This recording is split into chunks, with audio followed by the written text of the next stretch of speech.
สาละฟังไปยังพี่น้องของเขียนห้องทั่วล้านนาเมืองเหนือหันบ่าย3 โมงได้มาจดเจือใส่ใยเครือเปิ่นทำร่วมสร้างมาฟังรายการธรรมะเก่าอ้างเวลา3 โมงเที่ยงจันทร์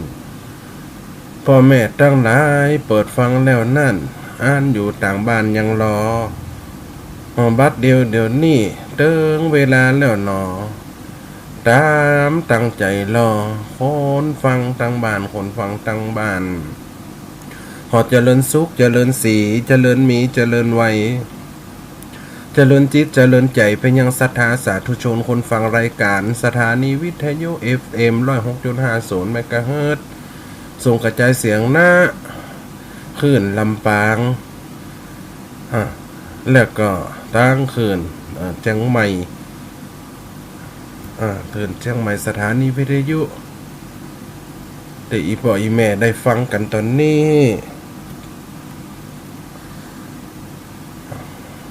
เวลาได้มาเติงมาตันเนอะอีพ่ออีแม่เนอะเวลาได้มาเติงมาตันวันนี้มาป้าครับพระอาจารย์เสน่ห์กันลงเหมือนเดิมทุกวันศุกร์เวลาบ่าย 3 ถึงบ่าย 4เนอะอีพ่ออีแม่เนอะตะกี้กับยายชิมนะกระโทรเข้ามาอาจารย์ได้เข้ารายการก็นะก็ได้เข้าอยู่เนอะยายเนอะตะกี้แม่ยมแม่ยายซิมเปิ่นโทรเข้ามาก็อนุโมทนากับยายด้วยเนอะได้โอนเงินมาวันนั้น500 บาทว่าอีแม่จะสมทบเรื่องในงานกฐินอีแม่อาจจำได้ไปอีแม่ฮับพัดไตหนึ่งเนอะหรือว่าสำหรับทุกเจ้าที่จะมาร่วมพิธีต่างๆในวันปุ้นวันที่25แต่ยมย้ายเปิ่นก็ใจคิดฮอดกลัวว่าจะลืมในการทำบุญและสิ่งต่างๆอีพ่ออีแม่ในต่างหน้าต่างๆเราฟังเนาะก็อนุโมทนากับยายด้วยเนอะโทรเข้ามาตะกี้ว่าได้เข้ารายการสิ่งโมนี่เนาะสิ่งโมนี่มันเป็นการทำบุญหน่อยพ่อแม่เนาะการทำบุญเจตนาว่าเด้อเนาะเอาไปวันนั้นกะม่วนอยู่วันนั้นเอาไปเตะน้ำเตะทำแบบยกสุดท้ายเนาะวันนั้นโอ้ยพ่ออีแม่แต่ละคนก็เอาจอมทงหยามเอามาเป็นปัจจัยมาเจียบกันเทศต่างๆแต่อาตมาภาพก็เอาเก็บปัจจัยส่วนนี้จะปักต้นค้าวันจะสลากวันที่13นี่ก็จะลวดเอาไว้ทำบุญสร้างห้องน้ำสร้างกำแพงต่อไปอาตมาภาพได้ปัจจัยจากอีพ่ออีแม่ตีถวายมาทุกครั้งจอมทงหยามมาอาตมานี่จังเอาไว้ทำบุญต่อการน้ำกับไฟก็จริงแต่ว่าอาตมากระจายคนเดียวได้อยู่เพราะแต่ละเดือน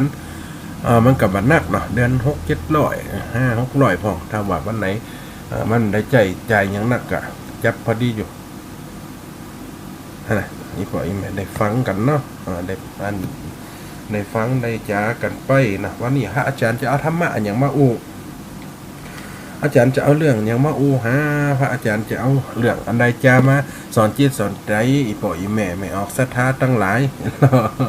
เขากะจะสาระทั่วไปหน่อยอีพ่ออีแม่เนอะพอดีกับเป็นวัดลงคอนะดูปีเกเป็นก่อนดูปีเกกันก่อนได้2-3 วันดูปีเกกับไปโรงพยาบาล2 รอบ 3 รอบแล้วเนอะเพราะว่าอันหลอดลมอักเสบกันเลยไปหาหมอฉีดยาหลายเข็มอยู่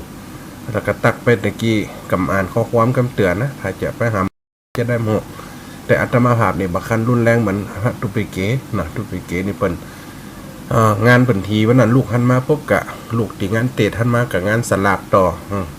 วันที่ไปเตะเนี่ยเป็นวันดาสลากบ้านทันก็เป็นภาระหน้าที่ที่ต้องทำเนาะเป็นทุกเจ้าพนายอัตมาภาพกับเสียงตอนนี้กะสีแหบๆอยู่หรือว่าเสียงออกจมูกนี่นะปานว่าเสียงนาซิกนะมันก็เนี่ยเสียงมันใหญ่ไปปกติจะบ่ได้เสียงใหญ่ขนาดนี้ วันนี้เสียงมันใหญ่เพราะว่าเจ็บคอก็บ่เจ็บอีพ่อยแม่ฮ้อนหูดังก็บ่ฮ้อนเป็นไข้ก็กับมันมีลุ่มๆมาได้บ่ท่านว่าหนาวว่าเนี่ยแต่ว่ามันบนห้องว่าฮ้อนเนี่ยนะฮ้อนคอหรือว่ามันจะออกว่า เจ็บบ่เจ็บมันจะแสบมันได้ถ้ากินอย่างเผ็ดอย่างเค็มไปจะแสบเนาะก็เป็นวัดอยู่เดี๋ยวถ้าว่าออกรายการนี่สักใบ3 ใบ 4ก็คงจะอาบน้ำแต่งตัวจะไปหาหมอฉีดยาสักเข็มเหมือนกันเพราะว่าต้องดูแลตัวเก่าเนาะเพราะงานพัฒนากันหนักอยู่เพราะงานทางเฮาเวสลักมันกินกันทุกวัดก็ต้องไปจุ่ยตะกี้ก็ไปวัดตรงข้ามมาไปตีวัดตรงข้ามมากับพ่อคำเพื่อจะเซตซับอย่างต่างๆเนาะอีปออีแมนเนาะสิ่งเหล่านี้สิ่งตั้งหลายสิ่งต่างๆในการฟังธรรมการฟังสิ่งต่างๆที่ปออีแม่ได้ตั้งจดตั้งใจตั้งจิตตั้งใจฟังว่าครูบาอาจารย์องค์ใดรูปใดตนใดตัวปู่ตัวลุงตัวแอลหลวงพ่อต่างๆที่เปิ่นได้ติดเทศนาหรือเปิ่นเอามาเตือนจิตเตือนใจปออีแม่ก็ฟังกันไปอาจจะข้อมูลตรงกันฝ่องมันก็เป็นเรื่องปกติเนาะขนาดครูสอนหนังสือในโรงเรียนแต่ละโรงเรียนก็บ่เหมือนกันสอนก็บ่เหมือนกันแต่นักเรียนเข้าใจเหมือนกันถ้าวิชาคณิตกับคณิตวิชาภาษาไทยกับภาษาไทยมันก็ไปตามรูปแบบแต่ละออนก็ต้องไปตามหลักสูตรอย่างอีพ่อได้ยินแม่ได้ยินได้ฟังครูบาอาจารย์แต่ละตนแต่ละลูกแต่ละองค์เพิ่นก็เทศนาสอนไปตามหลักศีลหลักธรรมนะบทธรรมกับธรรมบทศีลกับศีลที่อีพ่ออีแม่ได้ฟังวันนี้เสียงอาจจะชัดก็จะกระหว่ำชัดแล้วเพราะว่าไปซื้อไม้ใหม่มาดอกอวดเพิ่นเฮ็ดหน่อยไปอวดเพิ่นเฮ็ดหน่อยดีเจดิววันว่าอันต้องใช้ไม้จะอี้พระอาจารย์นี่นะมันเชื่อมต่อกับคอมก็เลยไปซื้อมาตัว900ปลายกว่าบาทเอามาเสียบเพราะว่ามันจะช่วยตัดเสียงทั้งนอกเสียงไก่เสียงรถเสียงนก เสียงคนเอิ้นอย่างเพิ่นจะตัดอยู่นะเสียงพัดลมมันก็จะตัดอีนะเพิ่นว่านะอาจจะดีเพราะวันนี้จะสัตว์ก็ว่าซัวๆซี่ๆเหมือนเดิมโหดนะซื้อมาถึงตัวละ อีพ่ออีแม่ได้ฟังเนาะวันนี้จะเอานำทำคำสอนมาอีพ่ออีแม่ฟังวันนี้จะถึงเรื่องคำปะกระเดคำปะกระเดสอนใจคันจะได้คำปะกระเดอาจารย์เพิ่นว่าทำก็มีทำแบบร้อยแก้วร้อยกองแบบบรรยายอย่างที่เตในห้องว่าบรรยายอย่างที่บาเดียวเนี่ยนะแล้วก็ข้าวก็มีประมาณจ้อยก็มีประมาณแฮมก็มีประมาณลายก็มีประมาณกะโลงก็มีประมาณนี่ซอก็มีประมาณมันมีเป็นปื้น13 14ทำนองแต่ปกติจะเป็นข่าววันนี้จะเอาเป็นกำปึกกระเดเพราะว่าช่วงก้อน3-4 สัปดาห์ผ่านมาอาตมาภาพเรื่องบาปเรื่องกรรมหน่อยพ่ออีแม่เนาะเรื่องบาปเรื่องกรรมเรื่องการรับกรรมของบุคคลสิ่งต่างๆก็เอาเรื่องกรรมละวันนี้ก็เรื่องตั้งโลกด้วยเอาเรื่องตั้งธรรมก็เอาน้ำมาเรื่องตั้งโลกด้วยวันนี้จะมีกำปึกกระเดมาให้อีพ่ออีแม่ได้ฟังมันเป็นอย่างไรอาจารย์กำปึกกระเดกำปึกกระเดนั่นเป็นกำสอนใจนะอีพ่ออีแม่นะเป็นกำสอนใจเป็นกำสอนใจเป็นกำที่ว่ามันเรียบเรียงเป็นกำแต่มันมีข้อคิดมีกำที่ชุกคิดอยู่ในตัวถ้าคนเขาฟังเอาหมวนก็คือฟังแก่เปลือกของมันถ้าคนได้ฟังได้สาระคนได้ฟังได้แห่งความหมวนความหมวนก็จะเป็นการฟังที่มีคติสอนใจเย็นในตัววันนี้จะไปถึงไหนเพราะนั้นมันมีหลายกำอยู่วันนี้ก็กำเพื่อกระเดจะเรื่องกำว่าบอดี้กันจะได้เป็นกำว่าบอดี้บ้านเฮาเปิดจะห้องว่าท่านอย่าติ่มทุกปนบดีเนี่ยเด้อบดีทำเด้อบดีกระทำบดีเนี่ยบดีแต่งบดีแปลงบดีเนี่ยบดีกรรมว่าบดีคนเฮากับคนยุดถ้าเนี่ยเป็นเลี้ยวฝืนไปแล้วมันจะนำผลตีบดีเขามาตอบเฮาในการทำในสิ่งที่บดีอันยังกระจ่างพิษศีลพิษธรรมก็เรียกว่าบดีพิษกองบ้านกองเมืองหิดบ้านหินเมืองก็ว่าบดีกินในสิ่งติ่มดีกินอย่างสุราไม่ไรยาบายามานี่ก็ว่าบดีแม่แต่เขากินข้าวไหนปล่อยแม่เขาไปหาหมอกระตึงบอกว่าลดอาหารลดเค็มลดเผ็ดลดมันกินหนักจะได้คุณหมอกินหนักมันบดีต่อร่างกายหันก็กินเค็มไปร่างกายก็หับมันได้กินหวานไปร่างกายหับมันได้กินมันไปก็หับมันได้ถ้ากินมันไปก็กลายเป็นยังไขมันในเส้นเลือดไปได้กินของยาไขมันในเส้นเลือดค คนฟังในรายการนี่บัดดำกว่า10 คนนี่ต้องมีสักคนหนึ่งละ ที่กินยาลดไขมันในเส้นเลือดกินเกมนำไปความดันจะขึ้นคนฟังรายการนี่ก็ต้องมีบางคนละที่เป็นความดันนี่มันเตียบไปวัดความดันเกิน120 130 140 180ถ้าเกิน200กับเส้นเลือดแตกนี่เพราะบางอย่างอาหารการกินน่ะแม้แต่ข้าวมีทั้งคุ้นแล้วก็มีกำลังโทษน่ะอันก็อย่าปล่อยแม่เพราะนี่จะว่าเรื่องบดีมันบดีกี่อย่างเนาะจะว่าให้ฟังเหตุก่อนแล้วก็จะอธิบายไปมันจะถึงบทได้หมดเด้อเอาเวลาหวานเนาะอย่าปล่อยแม่เนอะเนื่องบนว่าบดีลำตัวจำไว้เนอะอันที่2บดีไข่หัวลำบานอันที่3บดีตาลมหัวปีอันที่4บดีตาผีปะหิวอันที่5บดีตาผีปะหิวปัจจาอันที่5บดีเลนมีดฟ้าขี้เมียงอันต่อไปก็คือบดีเถียงกินเหล้าอันต่อไปคือบดีเป้าผีบาอันต่อไปคือบดีกาหารบดีหารกากำปากบดีถากเสาเฮือนบดีเตือนนักเลงบดีเห่งตัวจู้ บดีคูเปิ่นหงอบดียอเจ้าตี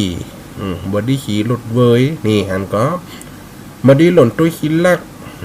บดีหักเมียเปิ่นบดีหักเมาเมียเปิ่นบดีเอิ้นผิดตายบดีขายของฝากบดีหลากคนเป็นบดีเอ็นใส่โม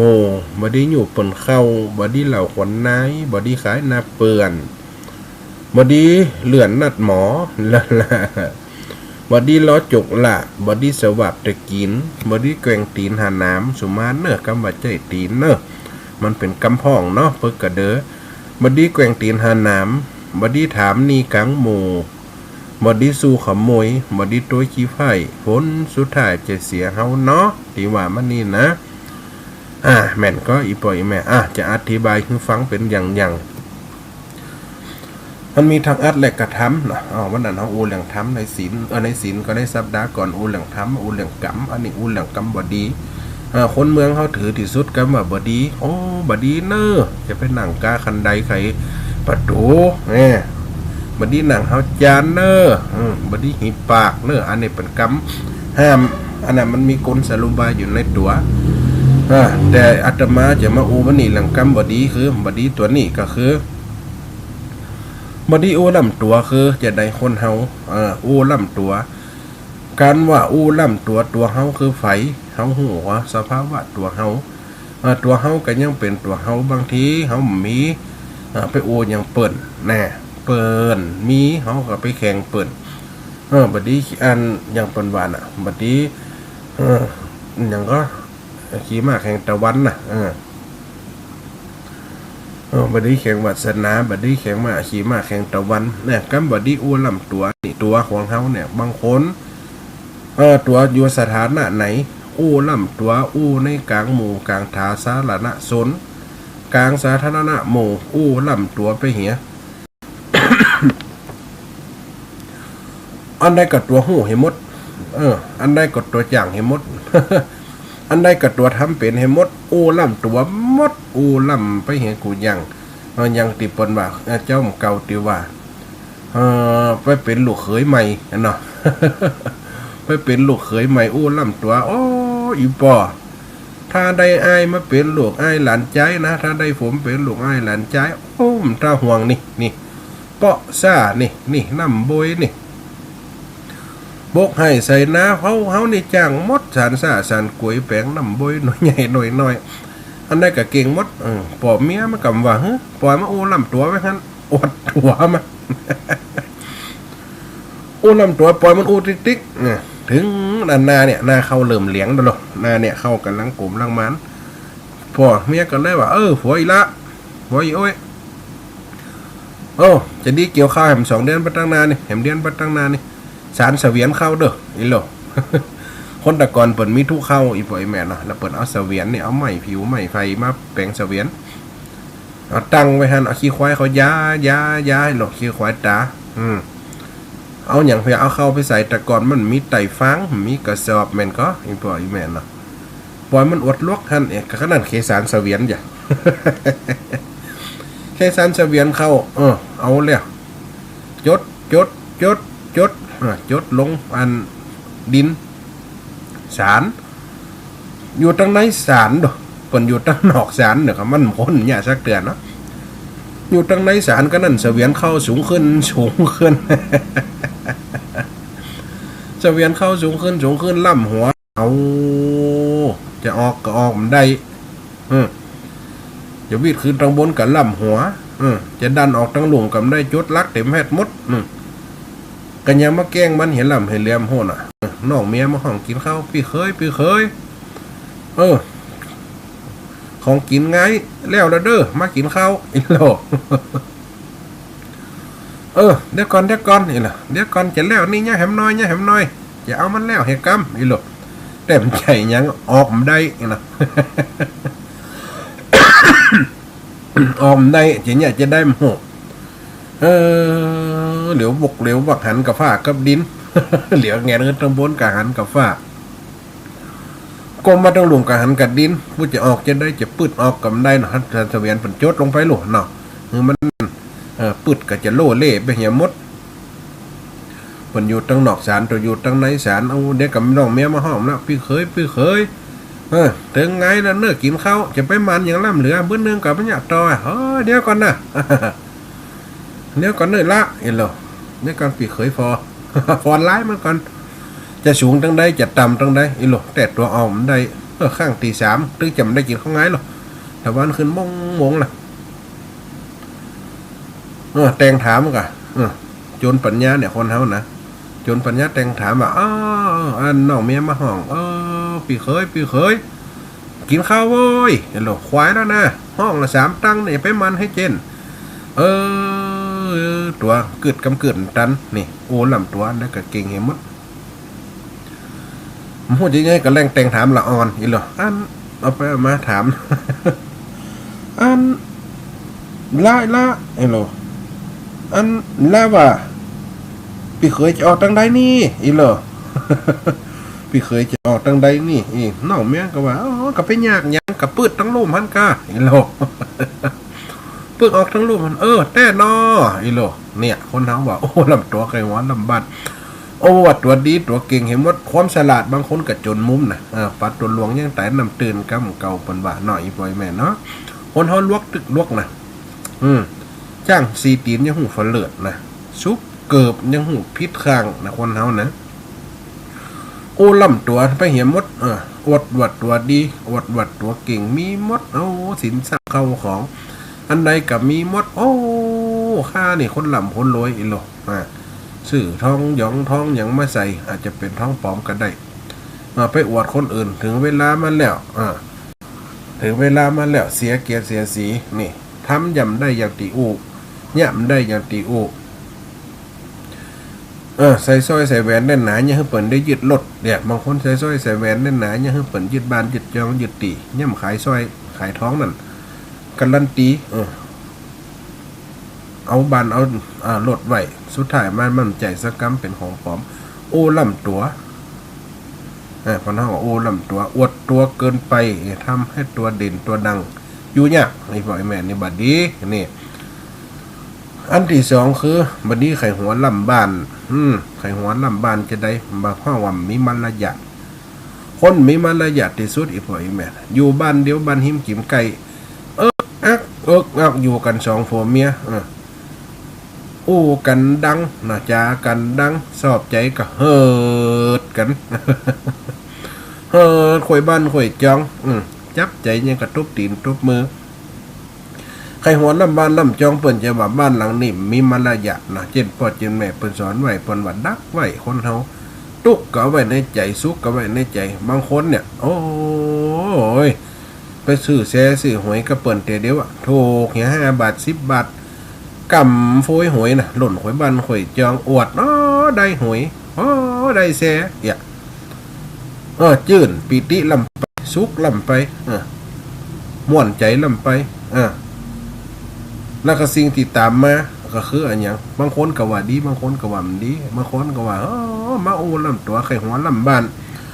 มันเกิดจะหอดตุกถูกแซ่เหี่ย2-3 ปันดีใจเต้นสปุเหี้ย ทำเป็นดีใจลำพ้นแต่ก่อนเปิ่นตึงถือเนาะปิติยินดีลำไป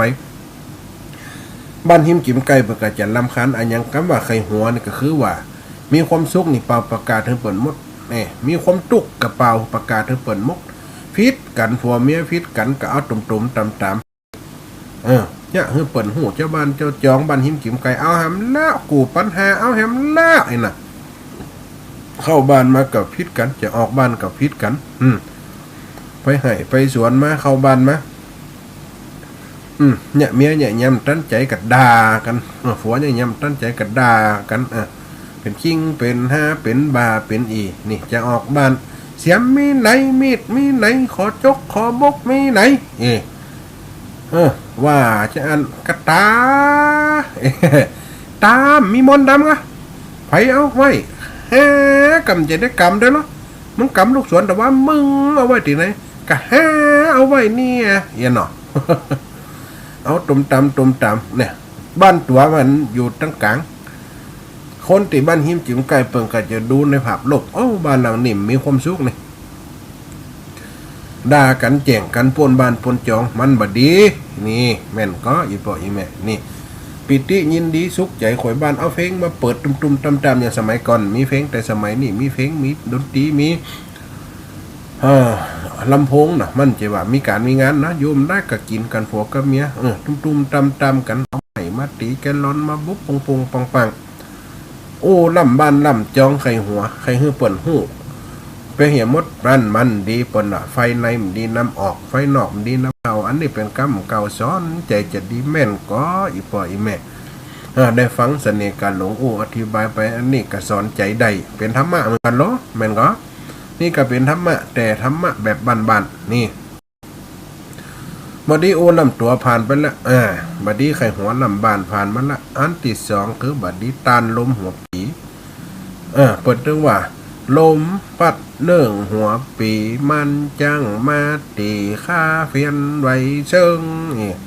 คือเอาศีลทำเป็นตีจังตีเปิง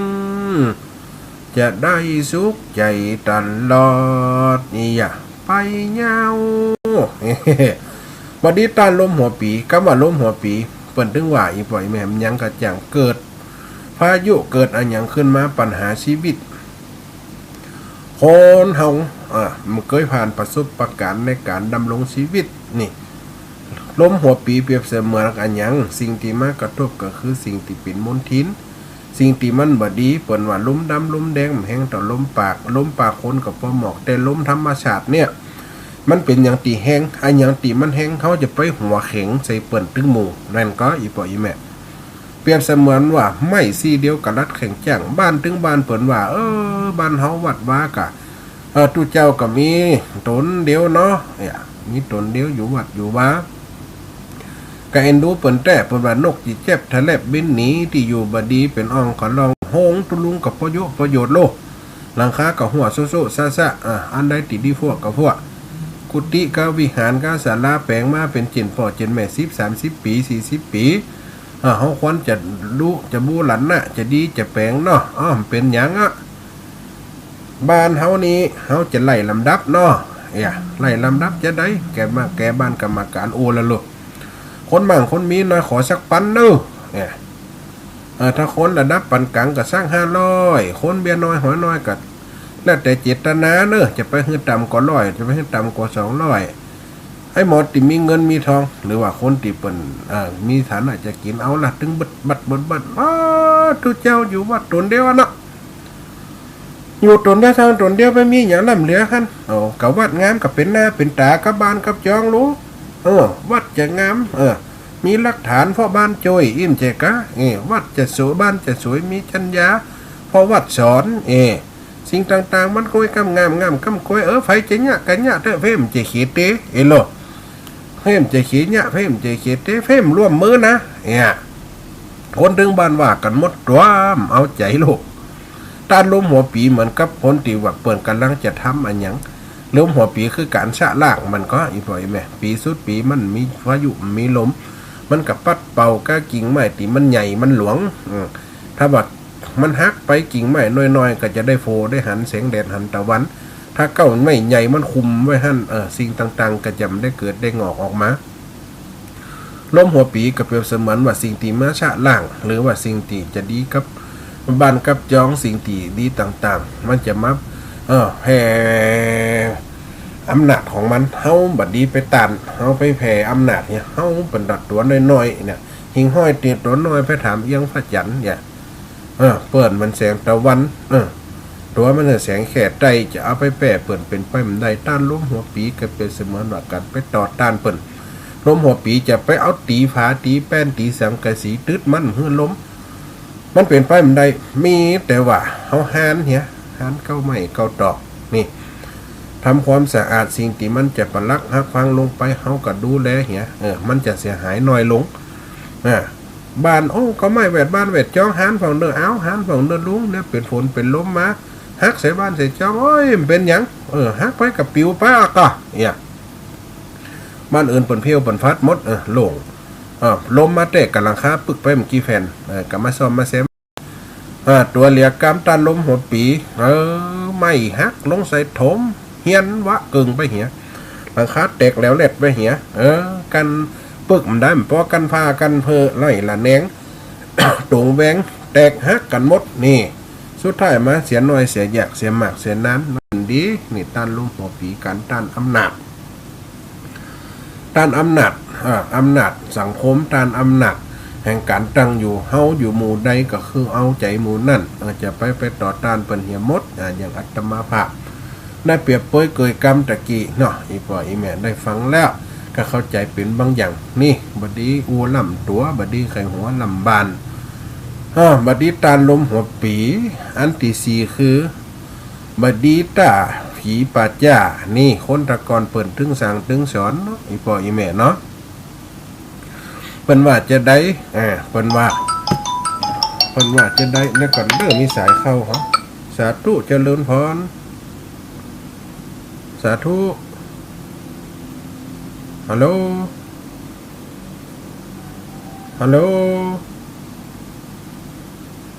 โทรมานำโอเฮ้ยสาธุเจริญพร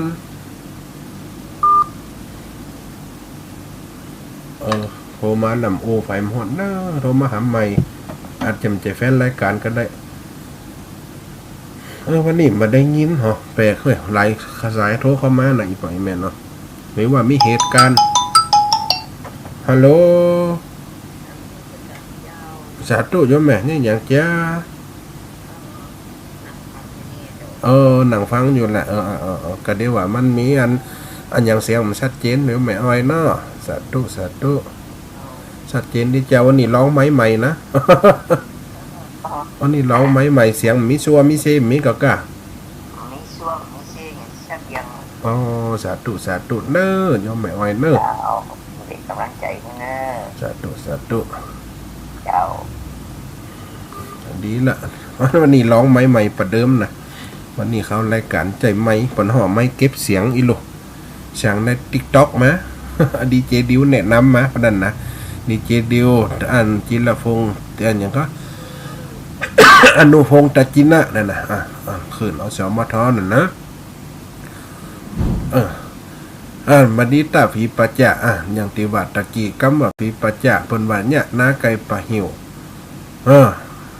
มันข้านเพียวดูผีคนตะกอนปลาหิวมันเป็นจะได้อีบ่อยแม่ตะกอนปลาหิวมันน่ากลัวเนาะเพิ่มได้เผากันเป็นกิจจลักษณะจะฝังไว้เป็นอย่างฝังกันเอาตะกอนมันน่ากลัวกะสูขุยเฮียนขุยผีตายในสวดจะปุ้นจะปันเวลาฝังเนี่ยมันไก่มันเบ้งขุยแล้วก็ยึ่งขึ้นมานี่กุยเสียกุยฟ้าตุงสามหางปักอยู่หันนี่บอกน้ำหยาดยิงไว้หันเนี่ยนายกายปะเหี่ยวมันดิตาฝีปัจจ่าฟ้องกับเข้าไปปัจจ่ามกลัวไปกลัวอย่างเนี่ยนายกายปะเหี่ยวมากับมาเป็นหมูนี่บางคนคนนครไปเจอเรื่องผีเรื่องสางเนาะก็ตายมันดีมันดังอย่างนี้ย้อมมันตายบอกลำฟังเฟี้ยวอติปะเหี่ยวติ๊กหันเนี่ยเงมเอาเนี่ยมันไปแปลงยังได้จะแปลงให้แปลงสวนเพี้ยวไปแต่มีกระดูกผีคำว่าผีนี่เป็นสิ่งที่พร้อมหันอีปล่อยแม่ยังติอู้ฟังผีนี่เขาพร้อมหันเปรียบเสมือนอย่างเป็นอำนาจท้าทายลูก สิ่งเหล่านี้คำว่าผีมันเป็นอย่างที่เฮาเอาไว้เป็นการันตีรักษาสมัยก่อนเฮามีศาสนาพุทธเอาผีมาเป็นตัวการันผัวเมียอยู่ด้วยกันบัดนี้พิษหัวกันเด้อมันพิษบ้านพิษเฮือนผีปู่ผีหญ้าจำเปิงใจเงี้ยเป็นบ่าวเป็นสาวมันได้เอวแสวงหากันมันได้กินก่อนตันได้มันก่อนปอดมันพิษหิดพิษกองเนี่ยพิษผีบ้านผีเมืองมันดีเนอะนี่คนก็กลัวกันอย่างนี่มันดีต้าผีปัจจากก็คืออย่างบัดนี้ท่าท้ายอำนาจแห่งความหันคนตะกอนเปิ่นเอาผีมาเป็นข้อการันตีไปตั้งน้ำสุมาเด้อเท่าจะนักจะเบากับสุมาแม่น้ำคงกาเนี่ยสุมาเด้อนี่หรอกจะไปเหี่ยวในโซ่ในป่าในดงกับสุมาเด้อเนอะเนี่ยกลัวไปจับใส่นี่ คนก็อยู่กันได้มีปิวมีแมงเพราะว่าอย่างเอาเป็นคำว่าตัวผีมาเป็นการันตีข้อห้ามเนี่ยมาดีต้าผีปัจจาไปว่าผีมีจริงไปว่าผีมองไม่เห็นถ้ามันมีกับตัวโกนกันมานี่กะอิโลใครหันแน่บางคนเจื่อถือว่าตัวเก่งตัวกล้าต้าผีปลาเหี่ยวก็คือในการทำอันอย่างที่มันดีเกินขอบเขตเกินศีลธรรมเกินในความงามติจะเป็นมนุษย์นี่เป็นเล่าว่าผีปัจจาปลาเหี่ยวมันเป็นผีอันดีผีหักษาเอโลมันว่าเอามาอ้างว่าเป็นผีปัจจาก็คือว่าการข้อห้ามของคนเฮาบาเฮือได้เกินขอบเกินเขตอันนี้ก็ดีนี่คนเฮาเป็นล่ำอวดล่ำอวดหูอวดตัวหมอผีกระต่ายกับผีหมอจ้างกระต่ายกับจ้างก็เปิ้นก็ถึงว่าเปิ้นก็ถึงสั่งถึงสอนเป็นจะอันมันก็อีป่อยอีแม่เนี่ยบัดนี้ตาผีปัจจากก็คือว่าปัญญาท่าทายอำนาจที่มองไม่เห็นหรือไปทำในสิ่งที่เฮาว่าบาปมีจริงผีนี่เป็นเสมือนบาปหรือว่าบุญเนี่ยหรือว่าบุญมีจริงเชื่อนะเฮาทำบุญหันไผจะได้บุญเนี่ยไปต้านเข้าเป็นกันเป็นขันมีไผได้มาเนาะมีกระตุเจ้าเอาไปกินเหี้ยหันผีมาเอาเนาะทำบาปฆ่าคนฆ่าสัตว์ฆ่าสิ่งฆ่าสัตว์ใหญ่ที่ได้เปิ่งกันทำลายกำหันบาปด้วยตันมันเนาะกำหันมันได้เจ็บได้ไหมเนาะหันเป็นดีมีกินร้อยคืนบาหมาก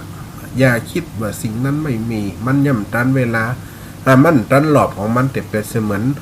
เปิดเสมือนว่าล่อรถย่ำขี้หมาเขาย่ำจุดเดียวมันก็เป็นเป้าไปสุดดังอีกไปไหมจนกว่าสุมาตัวเองบอกอีไหมใจกำนักไปเนาะเป็นขี้หมาอีนะเขาว่าเนี่ยขี้เป๊ะก็ได้ขี้เป๊ะมาหางติดเต็มแผ่นเนาะขี้หมามันมีเป็นกอง มันติดหันปุ๊บก้าวเหล็กไปมันกันหย่อมหนาบางไปจนมันหายไปเหมือนกันเนี่ยมันครบข่อยครบหลอกของมันกันหย่อมจะมีคนเนี่ยอีพวกไอ้แม่เนี่ยใครว่าบาปมีจริงบุญมีจริงพิมมีจริงสามมีจริงเปลี่ยนไปมันได้อันต่อไปก็คือบัดนี้เลนมีดผ้าขี้เมียงมันดีเล่นมีดขี้เมียงนะปนมันดีนอนเล่นดาบบัดนี้นอนกาบเมียอีหรอมีดขี้เมียงเนี่ยเขาว่ามันคมอีพวกไอ้แม่เนี่ยปนว่าอยากปนจื้อไฟไม่เต่ามาเฮามันจังครบบางคนดูเหมือนมีปิดมีไหมมีดขี้เมียงปันอีจับใส่น้อยใส่นิดสุดท้ายมากลายเป็นบาดพยักนี่เป็นบาดพยักเดียวมันยังมียาสีดสมัยก่อนมียาสีดมันยังกระต่ายกันบุยเหมือนกันไปว่าของที่ว่ามันมีคมละสิ่งที่มันมีปิดละสิ่งที่มันมีมองบะมีคุณค่าละเป็นเสมือนมีดขี้เมียงมีคุณค่าเหียนขักหนักวันดีขึ้นดีเอาตีนไปซุยใส่เอามือไปเตาะใส่ได้เจ็บได้ไหมขึ้นมาพวกไปห่มไปย่ามตอนยังตายเนี่ยเป็นประมาณว่ามีดขี้เมียงหาว่าเปิ้นเป็นขี้เมียงมี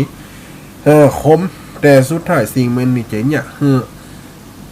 จมถึงชีวิตได้เนี่ยสิ่งหมดเนี่ยมันเป็นสิ่งที่ควรคิดพิจารณาพออีกบ่อยไหมเนี่ยก็ว่ามีดขี้เมียงหมายถึงว่าเปิ้นเคยคมเปิ้นก็มีความหูมาก่อนอย่างครูบาอาจารย์คนเฒ่าคนแก่เปิ้นผ่านประสบการณ์อาบน้ำห้อนมาก่อนยายมันทำมาพูดเลยนะไม่อยากจะพูดเลยยายน่ะสมัยอาบน้ำอุ่นน้ำห้อนน่ะอาบน้ำต้มหลวต้มทานเดียวเบิ่น อาบอันหยังไฟฟ้าเนาะเปิดทันป๊บเปิดมากับปั๊บอุ่นปั๊บห่อนได้มันคนน่ะสมัยกันถ้ามาโอ้มันมีความสามารถละคนเฒ่าเปิ้นอาจจะมีความหูอาจเปิดจะมีความเด็ดเดียว มีความเก่งกล้าสามารถในตัวกันได้คนเขาจะไปคิดว่าตัวแน่คิดว่าตัวเก่งดูถูกดูแคลนดูถูกดูแคลนมิดขี้เมียงมั่นใจสิ่งที่เปิ่นเคยคมเปิ่นฟันใหม่ฟันตอกฟันแปลงบ้านแปลงเมืองฟันไห่ฟันสวนเป็นติสูมาสืบไห่สืบนา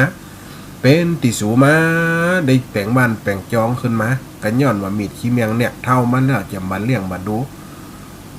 มันเรียกมาดูเป็นไปมันได้เนี่ยไปว่าเปิ่นมีความโหดเสียว่าเปิ่นตายละเฮียเห็นน่ะบุญมีมันตายอินนี่มันฮักกูโรงพยาบาลนี่มันดูแลกูยกอย่างฮือสักอย่างลูกก็ลูกเด้อมันก็เป็นจะอันไปเนี่ยบัดนี้นอนเล่นนี่ที่เมียงคนเฮามันย่อมจะมีปิดในตัวเปิ่นน่ะแม่เพิ่งยังปาไหมไปอวดว่าคนสึงมันมีความหูเนาะคนเฮาเปิ้นต้องมีคนสอนคนแนะนำมาเปิ้นถึงบอกลูกแม่นก็อีพ่ออีแม่จะ G5 ยังมีครูเนี่ยจะมุกปะทูยังมีคนสอนจะ G5 คนตะกอนนี่ G5 ปะทูเป็นตัวนี่นะฝั่งเอามีดไม่เล็กเสียบปากชดแถวหางไปจีปุ๊บปีนไปปีนมายั่วบนโบมันได้กินกำนี่คนเปิดจังเนี่ยเปิดสีอีกอันอย่างเขาเปิดเสียบตั้งหางไปหาปากอย่างมันแมนโลมันกระซุกได้มันกำลอนหายมก5ปวดอัดตองมกจะได้มกไม่เนี่ยปวดว่าG5ยังมีครู มกปะทูยังมีคนสอนเนี่ยเขาจะไปดูถูกดูแค้นคนที่เปิ่นหูมาก่อนคนเฒ่าคนแก่เปิ่นสอนมาอย่าไปยึดเอาว่าตัวเก่งให้หมดนี่อันนี้บัดนี้เล่นมีดผ้าขี้เมียงต่อไปเปิ่นว่าบัดนี้เถียงขี้เหล้า อันนี้ถึงแน่นอนเด้อขี้เหล้าเปรียบเสมือนคนเฮามันมีสติอย่าไปว่ากับขี้เหล้านะขี้เหล้าหมายถึงว่าเมื่อกินเข้าไปแล้วดื่มเข้าไปแล้วทำให้สติมันขาดไปคนเขาจะไปสอนขี้เหล้าไปสอนคนเหงาสอนคนขี้ดุขี้สวกสอนได้กับตัวอันดิ้มดีจะไม่ได้เจ็บกับมันน่ะดิ้มดีจะไม่ได้แผลกับมันน่ะมาดีเถียงขี้เหล้าเถียงไปมันก็ว่ามันเหมือนกันขนาดมันลูกมันได้กินเหล้าหุยขึ้นบ้านเฮ้ยเนี่ยนอนลูกป้อมได้หมบกลางหนตังห้ามปอดใจบานนั่นเนี่ยมันจะได้จะเนี่ยอย่างกับมันกินเหล้าลูกป้อมได้หาไปตีมันกำหรออีหรอไปขาขยิบมุกมันยมขำมือเนาะ เขาจะใส่ให้ยมอย่างนั้นฟักนึงกันเนาะนี่กินเหล้าหมายถึงคนติดแบบมีสติคนกินเหล้าคือคนขาดสติมาปัญญาเกิดสติตลอดจะเกิดปัญหาอย่าขี้เหล้าเป็นเสมือนคนที่เขามีสติสตังละจะไปสอนอย่างว่าอย่างมันกำพังจะมีแต่เถียงอย่างเดียวมีแต่กำว่าอย่างเดียวมีกะให้กับไข่หัวกับดุดันต่ออันคนติ่มปากกินเหล้ามากลายเป็นคนปากหนักปากย่อยคนติดกินเหล้าคนติดปากหนักอาจจะเป็นคนปากกันได้คนติดตุกใจไปกินเหล้าก็ให้หุยคนที่มีความสุขไปกินเหล้าก็เปลี่ยนนิสัยกลายเป็นหาเฮินล่าเลิงเนี่ยเฮาบัดนี้เถียงคิดเอาเถียงไปก็ได้แต่อันเปียงน้ำลายปนว่าฮักษาน้ำลายไปกินกับข้าวไปเสียงไปสอนมันก็ได้เงี้ยแต่อันเปรียบมันคนเฮาบ่มีสติมันมีสติมันมีการตั้งตัวตั้งตนอยู่ในความถูกต้องแห่งการที่จะได้ดำรงชีวิตดำรงการเป็นอยู่ที่ดีสิ่งหมดเนี่ยขี้เหล้าขี้ยาสอนไปกับตะอันสอนไปกับเน่าไปเหี่ยมได้สอนไปกับเป็นการตีบ่เข้าใจบ่เข้าตัวบ่เข้าคิงมันหรอกนี่คือบัดนี้เถียงขี้เหล้า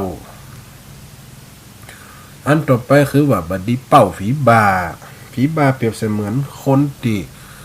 เกิดมาสมประกอบอยู่แล้วเป็นผีบ้าผีบิดเป็นผีบ้าซ่าหวดไป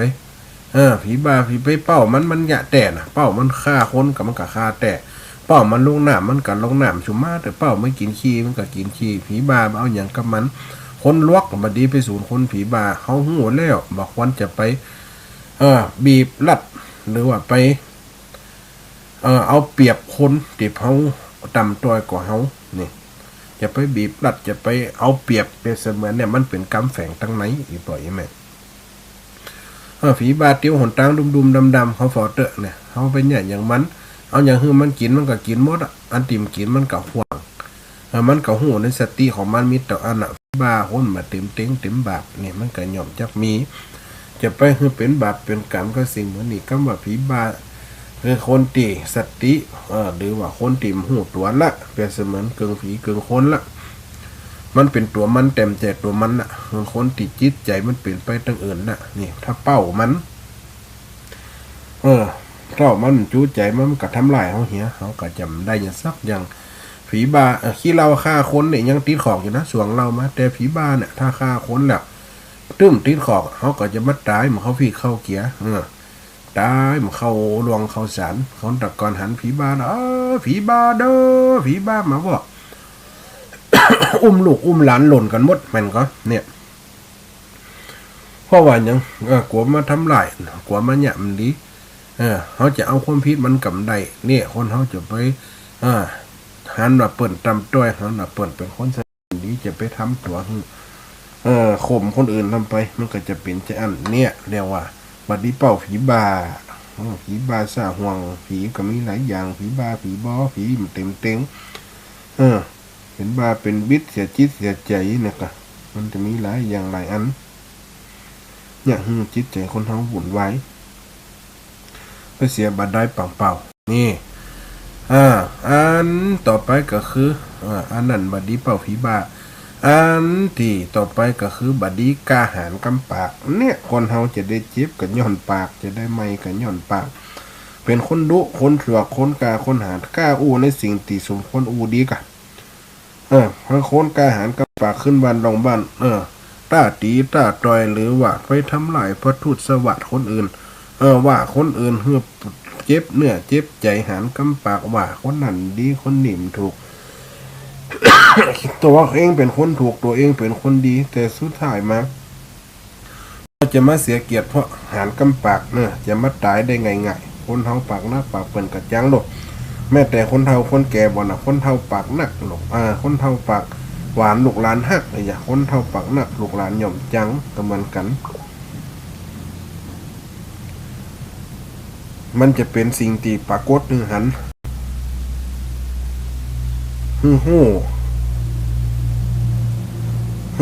เกิดการตีพิษผาดกันได้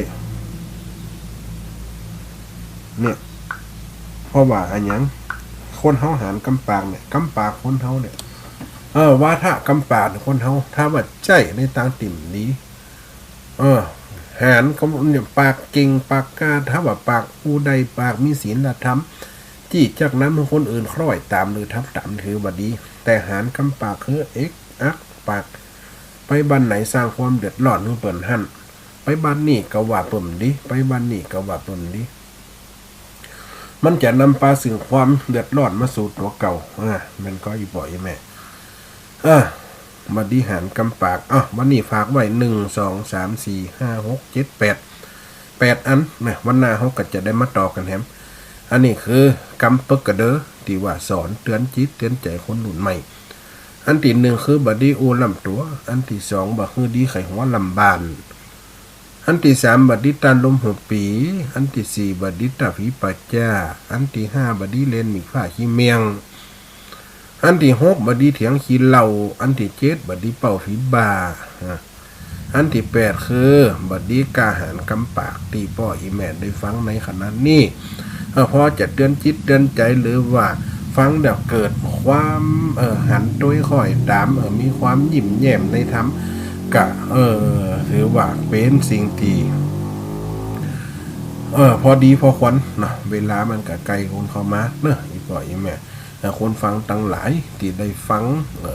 ธรรมะบรรยายก็ขออนุโมทนาด้วยเนาะ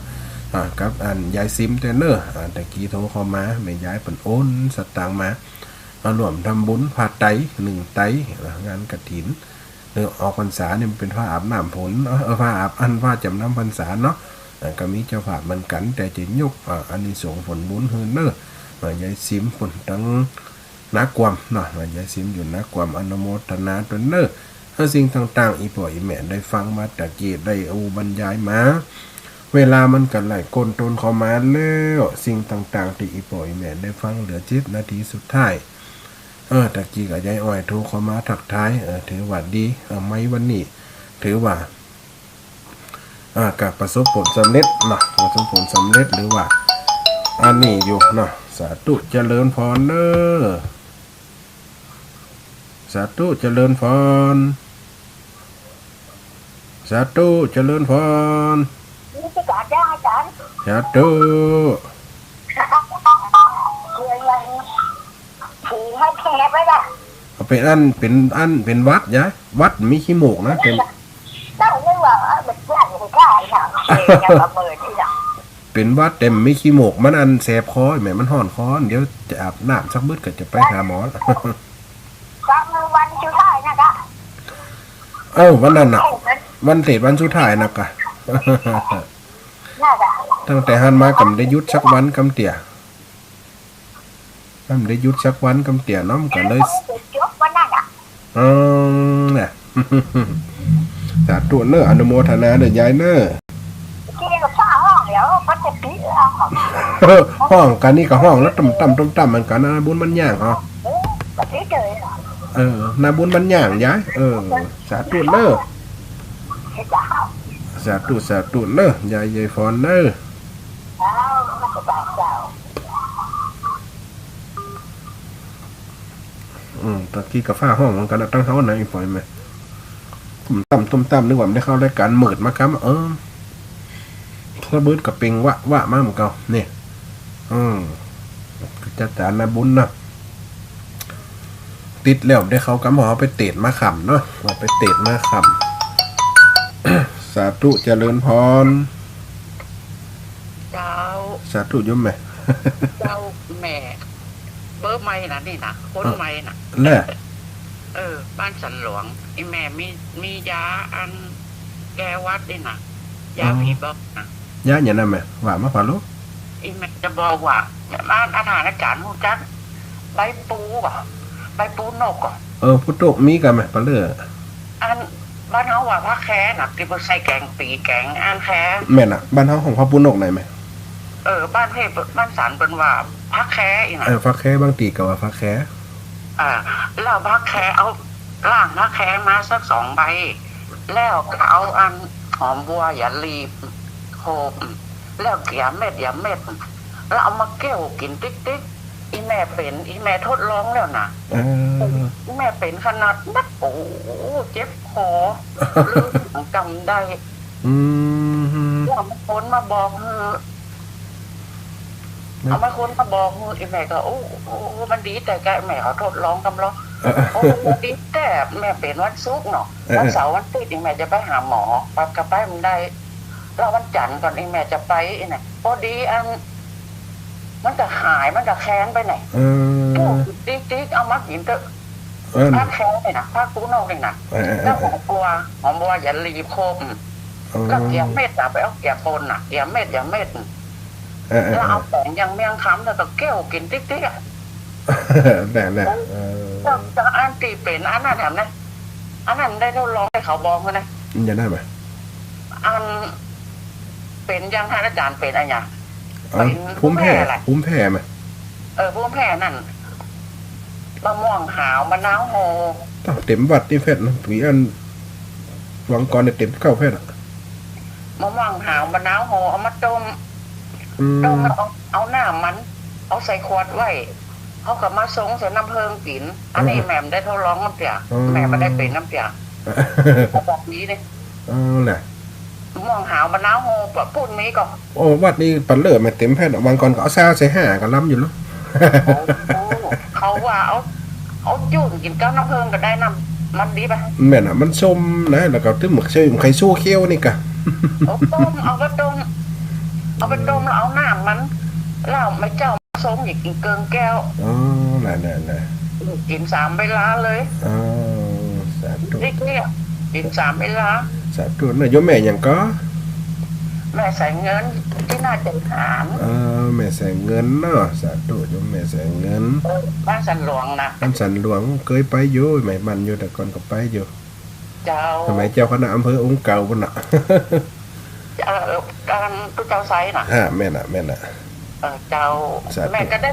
83 84จะอย่างแล้วนะ เอ้าเสียงยังก็ เสียงยังก็70อยู่ฮะ ประเดี๋ยวนี้เดินจะได้นะแม่นั่งรอเห็นนะ โอ้ยสัตว์เนาะน่ะแม่นเนาะ80ปลายก็ถึงสมควรน่ะแม่เพราะว่ามันสังขารมันก็ตามไว้ไหนแม่เนาะเป็นหยังอ่ะ แม่ว่าอันรอหุตุเจ้าสลาไซน่ะกินอัน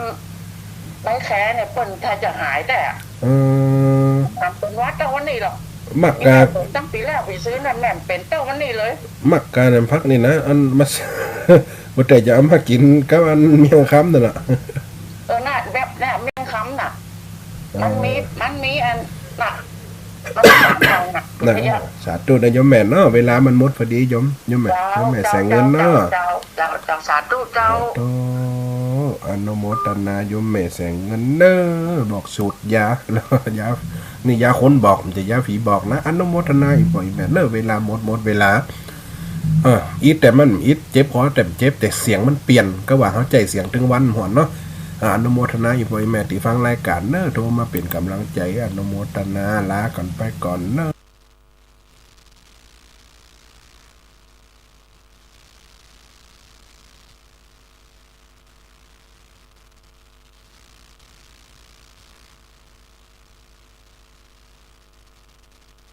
เจริญพร